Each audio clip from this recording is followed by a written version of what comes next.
അപ്പം ഗൈസ് നമ്മൾ ഇന്ന് വന്നിരിക്കുന്നത് ലാലേട്ടന്റെ ബ്രഹ്മാണ്ഡമായിരിക്കുന്ന പാൻ ഇന്ത്യൻ സിനിമ മലങ്കൾട്ട് ഋഷഭയുടെ ഒരു റിവ്യൂ പറയാനാണ്.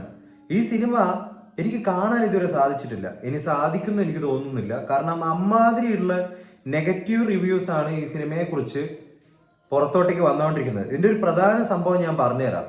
ലാലേട്ടൻ എന്ത് എന്താ പറയുക, എന്ത് വിൻറ്റേജ് റോൾസ് ചെയ്ത് കഴിഞ്ഞാൽ അല്ലെങ്കിൽ പഴയ കാലത്തെ എന്തെങ്കിലും കഥാപാത്രങ്ങൾ ചെയ്ത് കഴിഞ്ഞാൽ അതിനുള്ള ഒട്ടനവധി ഉദാഹരണങ്ങൾ നമ്മുടെ കയ്യിലുണ്ട്. കുഞ്ഞാലി മരക്കാർ, കണ്ണപ്പ, വൃഷഭ, ഇങ്ങനത്തെ എത്രയോ സിനിമകൾ ചെയ്തു കഴിഞ്ഞാൽ ആൾക്കാരുടെ സാറ്റിസ്ഫാക്ഷൻ എത്തിക്കാൻ ലാലേട്ടന് പറ്റാറില്ല.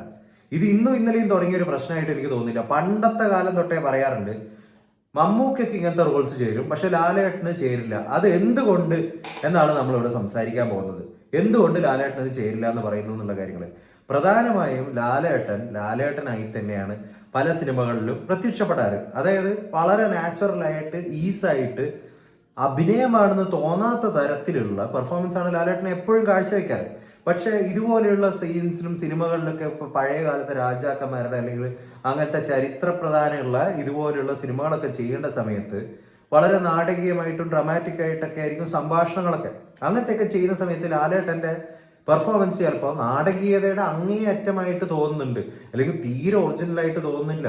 അത്രയും നാച്ചുറൽ ആയിട്ടുള്ള ഒരു അഭിനയിക്കുന്ന ഒരാൾക്ക് വളരെ ഡ്രമാറ്റിക് ആയിട്ട് അഭിനയിക്കുമ്പോൾ അത് ഭയങ്കരമായി പോവാണ്. അത് ഈ ഋഷഭയുടെ സംഭവമൊക്കെ നോക്കിക്കഴിഞ്ഞാൽ നമുക്ക് മനസ്സിലാവും.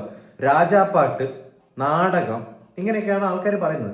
ഒന്നാമത് എനിക്ക് ഈ സിനിമയുടെ ട്രെയിലർ കണ്ട സമയത്ത് ഞാൻ പറഞ്ഞു, ഈ ട്രെയിലറിന്റെ സെക്കൻഡ് റിയാക്ഷനിലൊക്കെ കുറെ ആൾക്കാർ അണ്ണന്മാർ വന്നിട്ട് പറയുന്നായിരുന്നു, ഓ ഞാൻ വിചാരിച്ചിടത്ര പോരാ, അല്ല കുഴപ്പമില്ല, നന്നായിട്ടുണ്ട്, ഞാൻ വിചാരിച്ചു ഇതിൽ മോശമായിരിക്കും, പക്ഷെ കുറച്ചൊക്കെ ഹോപ്പൊക്കെ കണ്ട്. എനിക്കത് കണ്ടപ്പോഴേ മനസ്സിലായതാണ് ഒരു ഹോപ്പും വെക്കാനില്ല. ലാലേട്ടൻ വെച്ചിട്ട് ഈ പാൻ ഇന്ത്യൻ സിനിമ ഇന്ത്യയിലുള്ള വേറെ ആൾക്കാരൊന്നും താല്പര്യത്തോടെ പോയിട്ട് കാണാൻ പോകുന്നില്ല.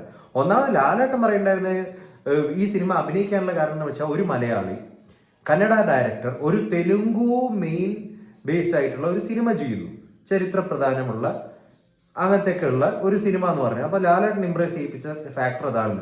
പക്ഷെ ഇപ്പൊ ആൾക്കാർ ചോദിക്കുന്ന കാര്യം എന്താ വെച്ചാൽ ലാലേട്ടൻ എന്തിനാണ് ഈ സിനിമയിൽ പോയിട്ട് അഭിനയിച്ചിരിക്കുന്നത് എന്നൊക്കെയാണ് ചോദിക്കുന്നത്. അതായത് അമ്മാതിരി രീതിയിലുള്ള സി ജി മറ്റേ ആ ട്രെയിലർ കണ്ടാൽ തന്നെ മനസ്സിലാവും ഇതിന്റെ ലെവൽ എന്താണെന്ന്.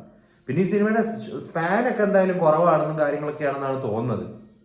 അപ്പൊ എന്നിട്ടും ഒരു ആൾക്കാർക്ക് സഹിച്ചിരിക്കാൻ പറ്റുന്നില്ല. അതായത് പച്ചക്ക് ആൾക്കാർ പറയാണ്, അതായത് ബിഗ് ബോസിലൊക്കെ ലാലേട്ടന്റെ സോപ്പിട്ട് നിന്നിരുന്ന ആൾക്കാരൊക്കെ ഇപ്പൊ പുറത്ത് വന്ന് വൃഷഭ മൂവിനെ കുറിച്ച് അമ്മാതിരി ഇതായിട്ടാ പറയുന്നത്. അതായത് സ്ക്രിപ്റ്റ് എന്ന് പറയുന്ന ഒരു സാധനം ഇല്ല. ഒന്നാമത്തെ സംഭവം CG വളരെ മോശം. പെർഫോമൻസ് ലാലേട്ടന് പറ്റുന്നത്ര മാക്സിമം ചെയ്തിട്ടുണ്ട്. പക്ഷെ ഇങ്ങനത്തെ റോൾസ് ലാലേട്ടൻ എങ്ങനെ ചെയ്താലും ആ ഒരു ലെവലിലോട്ടേക്ക് എത്തിച്ചിട്ടുള്ള ഒരു സിനിമ പുള്ളിയുടെ കരിയറിലില്ല. ഉണ്ടെങ്കിൽ ആൾക്കാർക്ക് കമന്റ് ചെയ്യാം. ഇനിയിപ്പോൾ ഞാൻ വിചാരിക്കുന്ന ഒരു സംഭവം എന്ന് വെച്ച് കഴിഞ്ഞാൽ വൃഷഭ ഈ കണക്കായി, കണ്ണപ്പ അതിലേറെ വലിയൊരു കോമഡി പീസ്. അതിലത്തെ ലാലേട്ടനെ എടുത്തു വെച്ചിരിക്കുന്ന കോസ്റ്റ്യൂംസും മേക്കപ്പ് ഒക്കെ കണ്ടു കഴിഞ്ഞാൽ തന്നെ ഒരു കോമഡി ആയിട്ടാണ് അതിൽ തോന്നുന്നുണ്ടായിരുന്നത്. വൃഷഭയിലുള്ള വിക്കിന്റെ കാര്യമൊക്കെ ആ രീതിയിൽ ആൾക്കാർ പറയുന്നുണ്ട്. ആ രീതിയിലൊക്കെയാണ് സംഭവങ്ങൾ എന്ന് പറഞ്ഞു കഴിഞ്ഞാൽ പോയിക്കൊണ്ടിരിക്കുന്നത്. അതുപോലെ ഞാനിപ്പോൾ വിചാരിക്കുന്ന ഒരു മെയിൻ സംഭവം എന്ന് വെച്ച് കഴിഞ്ഞാൽ നമ്മുടെ രണ്ടാം മുഴുവൻ സിനിമ 2026 എന്തായാലും വരികയാണെന്നാണ് പറയുന്നത്. അത് ലാലേട്ടന് വെച്ച് ഉറപ്പിച്ച ലാലേട്ടൻ ചെയ്യാനിരിക്കുന്ന സിനിമയാണ്.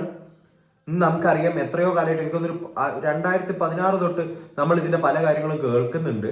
ആ കേൾവിയിലൊക്കെ ഉള്ളൊരു സംഭവം വെച്ചാൽ ലാലേട്ടനാണ് രണ്ടാം മുഴമായിട്ട് MT സാറ് മനസ്സിൽ കണ്ടതിരിക്കുന്ന സിനിമയാണെന്നുണ്ടെങ്കിൽ എന്നാണ് വന്നിരിക്കുന്നത്. ഇപ്പൊ ഈ സിനിമകളുടെ ഒക്കെ ഒരു തരം വെച്ച് നോക്കിക്കഴിഞ്ഞാൽ രണ്ടാം മുഴുവൻ ഇനി ആ രീതിയിലാവുമോ, അല്ലെങ്കിൽ വല്ല ഇംഗ്ലീഷ് ഫിലിം മേക്കറോ മറ്റേ വന്നിട്ട് ഈ സംഭവം ചെയ്യേണ്ടി വരുന്ന എനിക്ക് തോന്നുന്നത്. കാരണം അവരിത് കൺസീവ് ചെയ്യാൻ ഉദ്ദേശിക്കുന്നത് ഒരു ഇന്റർനാഷണൽ ലെവൽ, ഒരു ഹോളിവുഡ് വർക്കായിട്ടാണ്, അല്ലെങ്കിൽ ആ ഒരു രീതിയിൽ വേൾഡ് ഓഡിയൻസിനെ മുഴുവൻ അട്രാക്ട് ചെയ്യാൻ പറ്റുന്ന ഒരു വർക്കായിട്ടാണ് അവർ ആ പടം ഉദ്ദേശിക്കുന്നത്. പക്ഷെ ഈ പടം ഇന്ത്യയിലുള്ള ആൾക്കാർ ചെയ്ത് കഴിഞ്ഞാൽ മസാല പടമായി മാറാനേ ഉള്ളൂ. ലാലേട്ടനൊക്കെ ചെയ്ത് കഴിഞ്ഞാൽ എന്ത് രീതിയിലായിരിക്കും പോവാന്ന് എനിക്കിപ്പോൾ ഈ വൃഷഭയും കൂടി വന്നു കഴിഞ്ഞപ്പോൾ ആൾക്കാരുടെ റെസ്പോൺസും കൂടി കണ്ടു കഴിയുമ്പോൾ അറിയാൻ പാടില്ല. കാരണം എന്ത് രീതിയിലാണ് പോകാൻ പാടുന്നത് നമുക്ക് എന്തായാലും ഒരു പ്രതീക്ഷയും വെക്കാൻ പറ്റാത്തൊരു സിറ്റുവേഷൻ ആയിട്ടാണുള്ളത്. അല്ലെങ്കിൽ അതിലൊരു ലെവലിലുള്ള വല്ല ഹോളിവുഡ് ഫിലിം മേക്കറോ അങ്ങനത്തെ ആരെങ്കിലും പേരും എന്തുകൊണ്ട് വന്നൂടാ?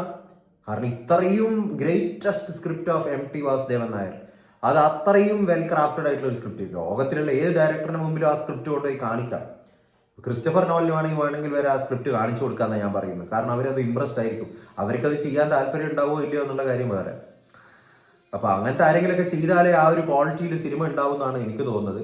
അപ്പൊ എന്തായാലും ഋഷഭ മൂവിയോട് കൂടി ലാലേട്ടൻ ഈ പരിപാടി നിർത്തുന്നതാണ് എനിക്ക് ബേസിക്കലി തോന്നുന്നത്. അല്ലെങ്കിൽ പുള്ളി കണ്ടിന്യൂ ചെയ്യുമെന്ന് നമുക്ക് പറയാൻ പറ്റില്ല.